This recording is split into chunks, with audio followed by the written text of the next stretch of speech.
I never thought I'd be the guy sitting here, writing this kind of story about my wife, Emily. We'd been together for over 10 years, and honestly, I thought we had a good thing going. She was sharp, funny, and yeah, she could be a bitch sometimes, mostly when she didn't get her way. But I always figured that was just her personality. She had a fire in her that I liked, even if it meant she could be a little ruthless.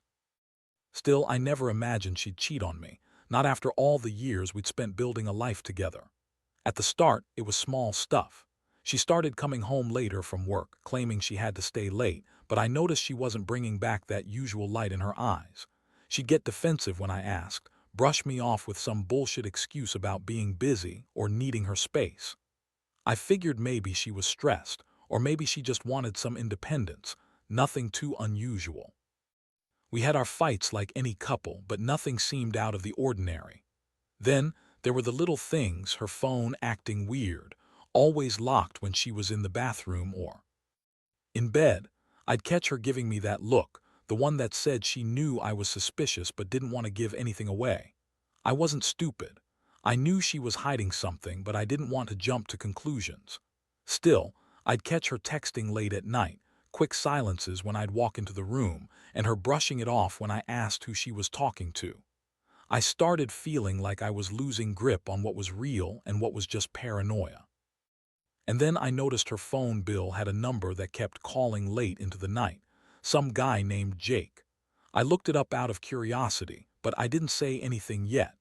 I just kept watching, waiting for a sign, because I knew something was wrong, but I wasn't ready to face what it really was. I started feeling this gnawing emptiness, this gut feeling that she was hiding something big. I just didn't want to believe she'd cheat on me after all this time, especially not with some guy she used to call her bully back in high school. That part still sticks with me, the weird history they had. I thought maybe she'd outgrown him, or maybe it was just some harmless reconnect. But deep down, I knew better. Then everything blew up in my face. I found her phone one night while she was in the shower. I wasn't snooping, honest. I just needed to find my keys and grabbed her phone by mistake. That's when I saw the messages. It started with her telling Jake how much she missed him, how she couldn't stop thinking about their last meetup, and then some explicit talk that made my stomach turn. It wasn't just innocent chat. It was sex talk, dirty photos, all of it. My heart sank. My mind went into overdrive. I couldn't breathe. That's when I knew I'd caught her cheating with the guy I never thought she'd do that with, especially not this guy. And here's the kicker. Jake was the guy who used to bully me back in high school. Yeah, that guy. We never saw eye to eye, and I always kept a distance, especially after he made my life hell for years. But about a month ago, out of nowhere, he apologized to me for everything. Said he'd changed, that he was sorry for how he treated me, that he wanted to be friends now. I was stunned, of course. I didn't think much of it at first. Maybe it was some weird attempt at redemption. I didn't expect that same guy to be the one Emily was sneaking around with for months behind my back. That's when I decided I had to confront her. I waited until she was asleep, her phone buzzing on the nightstand, and I took a screenshot of the messages. I sat there, staring at it in disbelief. What kind of person does this? How could she lie to my face, call herself my wife, and then cheat with a guy I once hated? It felt like a punch to the gut, like my entire life was crashing down in that moment. I was furious, hurt, confused, all at once. I wanted to yell, to scream, to break something, but I just sat there, staring at the phone. That's when I knew I had to face her, had to confront her and find out what she was really thinking. I didn't want to be that guy, but I also knew I couldn't just pretend this wasn't happening. I had to see it through, no matter how ugly it got. The next morning, I woke up with that heavy feeling in my chest, like a stone was sitting there. I couldn't sleep after what I saw, so I got up early, made myself a strong coffee, and waited for her to wake up. I knew I had to confront her. There was no way around it anymore. I kept staring at my phone, the screenshot of her messages burning in my mind. I replayed everything, the late nights, the suspicious texts, that stupid look she gave me when I questioned her. I felt betrayed in a way I never thought I would. This wasn't just a little fling or some drunken mistake. This was planned, ongoing, and with someone I despised from my past. When Emily finally rolled out of bed, she looked different. Not just tired or busy, but guilty. Her eyes flicked over to me and I could see her trying to hide her panic. I didn't waste any time. I pulled out my phone and laid it on the table, showing her the screenshot. Her face instantly drained of color. She looked at me, her eyes narrowing with that bitchy attitude she always had. What's that supposed to mean? She snapped, her voice dripping with defiance. I kept calm, better to be cold than to lose my shit completely. I think you know exactly what it means, I said, voice steady but angry. You've been cheating on me, Emily, with Jake, the guy I hated in high school, the guy who used to bully me. She scoffed, crossing her arms. Oh, please, that's just some crazy accusation. You're overthinking it. Maybe it's nothing. Just some stupid message and you're blowing it all out of proportion. I pressed the phone closer to her, watching her eyes flick over the screen, her face twitching with anger, guilt, maybe a little panic. That's not just some message. That's sex talk, explicit photos. You're cheating on me with him. How long has this been going on? She rolled her eyes, trying to brush it off. You're paranoid. You always think the worst. Maybe I was just talking to him. Doesn't mean we're sleeping together. You're making a huge deal out of nothing. Honestly, I don't even know why you're so upset. It's not like I owe you explanations for every damn thing. Do? That was the moment I knew she was lying again. Her words, her attitude, all of it screamed defensiveness, like she was trying to cover her tracks. I was furious, but I also felt this sick, sinking feeling in my stomach. How could she be so brazen? How could she look me in the eyes and lie like that after everything? I don't think I've ever felt so betrayed in my entire life. I told her I'd heard enough, that I wasn't going to be played for a fool. I said I wanted the truth, no more lies. She finally cracked under the pressure. Her eyes welled up with tears, but there was that unmistakable bitchy edge in her voice when she started lying again. Look, I don't know what you saw or what you think you saw, but you're wrong. I was just talking to him, that's all. We're not sleeping together, I swear. It's just some stupid flirtation, a mistake I made when I was drunk or angry. I didn't mean for it to go this far, I swear. You've got to believe me. She was crying now, but there was no sincerity behind it. Just the same old Emily, trying to manipulate, trying to save her ass. I was too angry to listen anymore. I felt the adrenaline rush and the heartbreak all at once. I told her if she cheated, she could forget about us. I told her I'd pack my bags and leave, never look back. But deep inside, I knew this wasn't just about a mistake or a misunderstanding. It was about trust, something shattered beyond repair. Her crocodile tears, her lies, they all just made the betrayal worse. I couldn't believe I'd been so blind, so naive. The woman I loved, the woman I married, had been lying to my face for months. I couldn't even recognize her anymore. I left the room, my hands trembling, my mind racing. I couldn't process what just happened. I felt numb, overwhelmed by a mix of anger, sadness, and betrayal. How could she do this to me? How could she lie so easily? I didn't want to believe it, but I knew I couldn't pretend anymore. My entire world was crumbling, and I wasn't sure how I was going to pick up the pieces. All I knew was that the woman I thought I knew was gone, and I was left with nothing but pain and questions. After that confrontation, I just sat on the couch for what felt like hours, staring at the wall, trying to make sense of everything. My mind kept bouncing back to that moment, her tears, her lies, the way she tried to brush it off like it was nothing. I felt so stupid for trusting her all these years. How could I have missed it? How could I have been so blind? I kept replaying the photos and messages in my head, feeling a mix of rage and profound sadness. It was like I'd been punched in the gut and I couldn't breathe right. I wanted to believe it was all a mistake, a moment of weakness, maybe a fling that would blow over, but deep down I knew better. The way she lied, her tone, her dismissiveness, it all pointed to something much darker. I wasn't just some guy she was flirting with. She'd been actively hiding this affair for months, maybe longer. And Jake, the guy I once hated, now he was the one she wanted after she'd called him a worthless bully back in high school. That thought alone made my stomach churn. How did it get so twisted? I decided I needed to get out of the house, clear my head. I grabbed my keys, headed to the garage, and sat in my car for a moment, just breathing. I looked back at the house, at the life I thought I had, and felt this terrible sense of loss. It felt like my entire foundation had just been ripped out from under me. I didn't even know who Emily really was anymore. Was I the idiot for trusting her? Or was she the lying bitch I never saw coming? As I sat there, I started thinking about what I was going to do next. I knew I couldn't stay. Not like this. I couldn't keep pretending everything was okay when I knew she was lying behind my back. But I also knew I wasn't ready to make any rash decisions. I just needed space, time to think. So I turned the ignition, started the engine, and drove away from that house, leaving that mess behind. I needed to get away, maybe to a friend's place, or just somewhere quiet where I could process everything. During the drive, I could help but think about the ridiculous irony of it all. Emily, the woman I thought I knew, sneaking around with Jake, my high school bully, who'd apologized recently and claimed he'd changed. Who the hell even does that? How do you reconcile someone's past with their present? And how did I miss all the signs? I kept asking myself if I was just blind or if this was some cruel joke from life. But no matter how much I replayed it all, the pain just kept growing. The betrayal was like a gnawing wound that refused to heal. By the time I reached my friend Mike's place, I was exhausted emotionally. I didn't even bother knocking.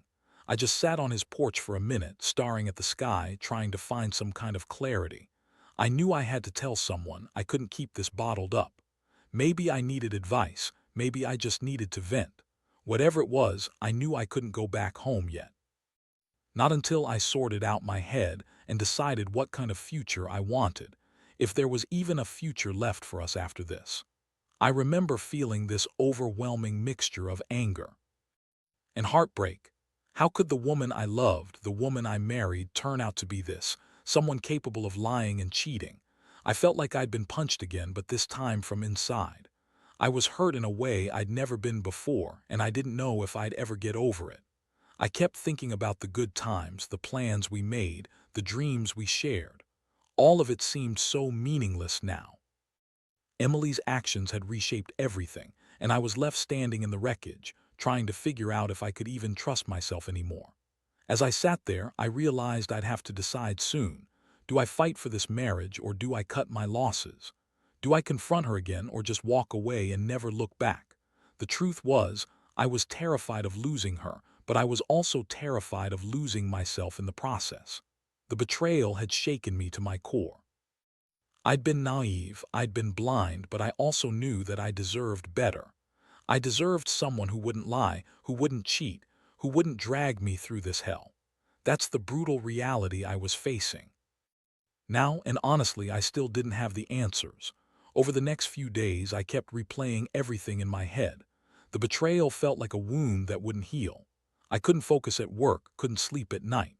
Every time I closed my eyes, I saw her face, her quick lies, that fake crying, the way she dismissed everything like I was overreacting. I kept asking myself how I could have been so stupid, so blind. How did I not see it coming? How could she pretend to be the loving wife while secretly sneaking around with my high school bully? The mental image of her texting him, that sordid sex talk, it haunted me. I knew I needed clarity. I needed to get to the bottom of it all, so I started digging. I looked through her phone again, trying to find anything I missed.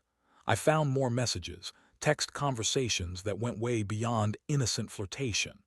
There were pictures, dirty messages, plans to meet up again. She was actively lying to my face, and I felt this mix of disgust and fury boiling inside me. How could she do this? How could she betray me so thoroughly? One night, I decided I had to confront her again. I couldn't live with this secret anymore. I sat her down in the living room, trying to keep my voice steady. When I showed her the evidence, her reaction was classic Emily, defensive, bitchy, dismissive. She rolled her eyes and said, "You're overreacting. It's just sex, for God's sake. It doesn't mean anything. I'm not leaving you, I swear. I just made a mistake, a stupid mistake. We're fine. You're making a big deal out of nothing." Her words cut deep. It was like she was trying to gaslight me, making me feel like I was the crazy one for being upset. I told her I wasn't buying her lies anymore. That I knew she'd been cheating on me for months with Jake, the guy I once hated. I looked her straight in the eyes and said she had to choose. She either told me everything or I was leaving. I could see her quickly regain her bitchy attitude, her eyes narrowing. She snapped at me, saying I was being paranoid, that I was ruining everything, that I didn't understand her. But I knew the truth now. I saw her real face, the one full of lies, manipulation, and betrayal. That's when I knew I had to make a decision. I couldn't keep living like this, lying awake at night, feeling this intense pain. I told her I was done, that I was going to leave, that I couldn't stay with someone who lied and cheated and treated me like I was nothing. She tried to argue, to manipulate, but I wasn't having it. I packed my bags that night and left the house. I didn't want to hear her anymore. I just needed space to breathe, to think about what the hell I was going to do with my life now that everything I thought was real was shattered. It was the hardest thing I'd ever done, walking out that door. My chest felt tight, like I was suffocating. I didn't know if I was making the right choice, but I knew I couldn't stay and pretend everything was okay. I just kept telling myself I deserved better, someone who wouldn't betray me, who wouldn't lie, who would be honest and real. But inside, I was falling apart. The love I had for her, the hope that maybe things could work out, all of it was gone. I didn't know how I was going to move forward, but I knew I had to try, for myself. In the days that followed, I tried to get myself together. The house felt emptier than ever, echoing with memories I couldn't escape.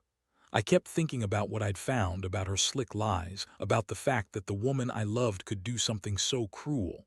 I felt like I'd been sucker punched, not just physically but emotionally. How could someone so bitchy, so manipulative, pretend to be the person I married?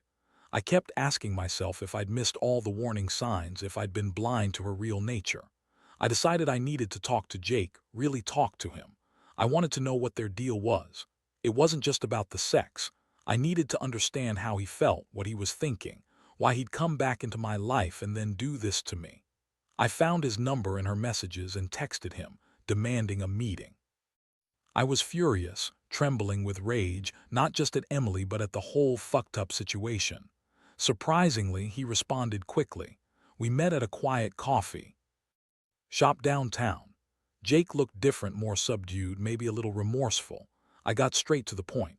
I asked him why he did this, how he could do that to me after everything we'd been through in high school. His face was tense, and he looked away for a moment before finally saying, "Look, man, I fucked up. I was lonely, I guess. Emily reached out and I was stupid enough to fall for it. I apologized to you because I genuinely changed, but I didn't think she'd actually cheat. I didn't think she'd do that with me after all those years of screwing around, pretending we were just friends." Hearing that just made my blood boil. I told him he was full of shit, that she'd been lying, cheating, sneaking around behind my back for months. I told him I didn't care about his apologies. I cared about ending this nightmare. But I also couldn't ignore the fact that he was just as much a part of this mess. We sat there in silence for a bit, both of us realizing how screwed up things had become. I left that meeting feeling numb, more angry, more lost than ever. I started thinking about what I needed to do next. I knew I couldn't stay with Emily anymore. The trust was shattered and I couldn't rebuild it. I had to find a way to move forward, even if it meant starting over completely. I thought about talking to a lawyer the next day about what my options were. I needed to protect myself, to make sure she couldn't play more games with me. That night, I sat in my apartment alone, staring at the ceiling. I felt like I'd lost everything: my wife, my home, my sense of stability.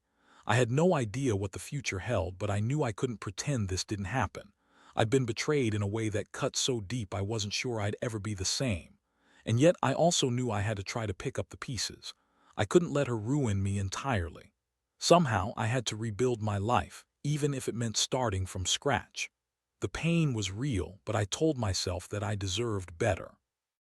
I deserved honesty, respect, and someone who wouldn't lie and cheat behind my back. That's what I kept telling myself day after day as I tried to find my way out of this mess. The days turned into weeks, and I kept moving forward the best I could. I started seeing a counselor, not because I thought I could fix Emily, but because I needed to understand how I got so blindsided, how I let someone so manipulative into my life for so long.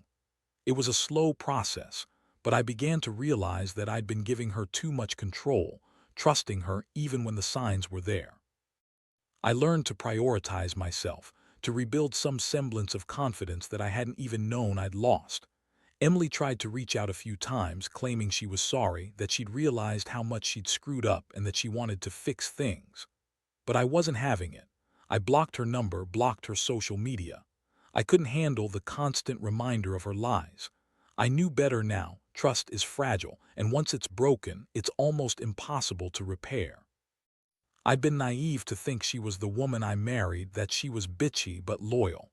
Turns out she was capable of manipulation, betrayal, and outright deception. I also cut ties with Jake. I didn't want to see him, didn't want to keep that chapter open. I knew I'd always hate what he did, but I also knew I had no place in my life for the person who'd willingly hurt me like that. I focused on healing myself, picking up old hobbies, reconnecting with friends I'd neglected, and trying to rebuild a sense of normalcy. It wasn't easy, and honestly, some days were still pretty dark, but I refused to let her betrayal define me forever. Looking back, I realize I learned a lot from this nightmare. I learned that trust is a delicate thing, and once it's shattered, it's almost impossible to go back. I learned that some people, no matter how much you love them, can turn out to be the biggest lies you've ever believed. And I learned that I don't have to accept betrayal as the end of my story. I have the power to walk away, to start over, and to rebuild my life on my own terms. Now, I'm focusing on myself. I can't say I've fully healed from the hurt, but I've definitely moved past the worst. I know I'll never forget what happened, but I also know I won't let it define me. I've learned to trust my instincts more, to listen to that little voice inside that warned me all along. Those signs I ignored, those late nights, the suspicious texts, her dismissiveness, they all add up now. I wish I'd seen it sooner, but I also know I can't go back and change the past. The biggest lesson I've taken away from this is that sometimes the people you trust most will hurt you the worst. And the only way to survive is to pick yourself up, accept what's broken, and keep moving forward. No matter how much it hurts, life goes on. And someday, I hope to find someone who deserves my trust, someone honest, genuine, who won't lie, cheat, or manipulate. But for now, I'm just focusing on healing and making sure I never let someone like Emily get that close again. The pain still lingers, but so does the strength I never knew I had.